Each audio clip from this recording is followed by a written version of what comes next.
আসসালামু আলাইকুম, কেমন আছেন সবাই? সো আজকে আমি তৈরি করলাম দেশি মুরগি ভুনা। এই দেশি মুরগিটি খুব সহজে ঘরে থাকা সাধারণ কিছু উপকরণ দিয়ে আপনারা তৈরি করে নিতে পারেন। এটি খেতে অনেক সুস্বাদু এবং খুব সহজে অল্প সময়ের মধ্যে হয়ে যায়। মুরগির মাংস তো আমরা প্রায় সবাই রান্না করে থাকি, কম বেশি সবাই পারি। তা আজকে না হয় এভাবে রান্না করে দেখুন, বাড়ির ছোট বড় সবাই অনেক পছন্দ করবে। আর এটি সবাই খেতে পছন্দ করলে নিজেরও অনেক ভালো লাগবে। আসলে রান্নাটি হলো একটি শিল্প। তো শিল্প যেমন মনের মাধুরী দিয়ে করতে হয়, রান্নাও সেম। যত মনের মাধুরী দিয়ে রান্না করবেন রান্নাটা তত সুন্দর হবে, যত মনোযোগ দিয়ে করবেন তত ভালো লাগবে খেতে। সো চলুন যাই কথা না বাড়িয়ে মূল রেসিপিতে, কিভাবে এই রান্নাটি আমি করি সেটি দেখতে।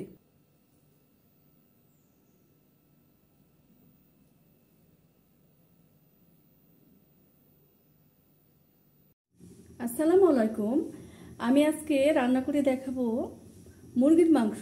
সো রেগুলার আমরা যেটা ন্যাচারালি বাসায় তৈরি করি সেটি। সেজন্য আমি নিয়ে নিয়েছি একটি প্যান এবং প্যানে পর্যাপ্ত তেল দিয়ে নিয়েছি।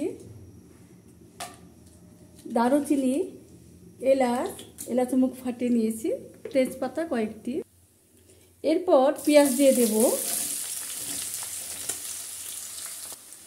পেঁয়াজ কিছুক্ষণ নাড়াচাড়া করব, জাস্ট গোল্ডেন ব্রাউন হওয়ার আগ মুহূর্তে আমি এখানে মশলা অ্যাড করব।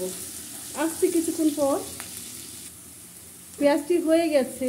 তো এখন আমি আদা রসুন পেস্ট দিয়ে দিলাম 2 টেবিল চামচ, হলুদ গুঁড়ো 1 টেবিল চামচ, মরিচ গুঁড়ো আমি দিলাম 1 টেবিল চামচ। তো যে যেরকম ঝাল খেতে পছন্দ করেন আপনাদের টেস্ট অনুযায়ী মরিচটা দিয়ে দেবেন। ধনিয়া গুঁড়ো 1 চা চামচ ভরে, লবণ স্বাদ মতো। মশলাগুলো আমি ভালো করে একটু পানি দিয়ে ভুনে নিব। খুব ভালো করে মশলাগুলো ভুনে নিব বা কষিয়ে নিব। এই যে দেখুন মশলাগুলো ভুনা হয়ে গেছে, তেল থেকে মশলাগুলো আলাদা হয়ে যাচ্ছে, দেখুন কড়াই থেকে ছেড়ে এসেছে। তো এই পর্যায়ে আমি এখন মাংসগুলো অ্যাড করে দেব। এখানে আমার রেগুলার কাট করে কেটে রেখেছি মাংস। আপনারা আপনাদের পছন্দ মতন কাট করে নিতে পারেন। আমি তো রেগুলার কাট করে কেটেছি। এটি দেশি মুরগি, তো এটি মুরগিটি আছে আপনার 1 কেজির কম। দেখি মাংসের কি অবস্থা। এই তো মাংসগুলো এভাবে বেশ ভালো করে কষিয়ে নিতে হবে বা ভুনে নিতে হবে। পাশে আমি পানি গরম করতে দিয়েছি, একটু গরম পানি দিয়ে আবারও ভুনে নিব। সামান্য গরম পানি দিয়ে দিচ্ছি, অবশ্যই গরম পানি দিতে হবে, ঠান্ডা পানি নয়। ঢাকনা দিয়ে দেব। দেখি কি অবস্থা। খুব সুন্দর স্মেল বের হচ্ছে, আরও হবে মাংসটা।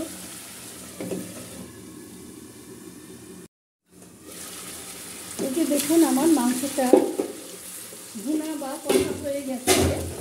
এখন আমি এটিকে ফুটনো পানি দিয়ে আরেকটু সিদ্ধ করে নিব বা ঝোল দিয়ে দিব। যে যেরকম খেতে ঝোল পছন্দ করে রাখতে সেরকম করবেন বা দেবেন। আমি মিডিয়াম রাখবো, তো আমি আমার আন্দাজ মতন দিয়ে দিচ্ছি পানি। এখন এটিকে কিছুক্ষণ ঢাকনা দিয়ে ঢেকে রেখে দেব।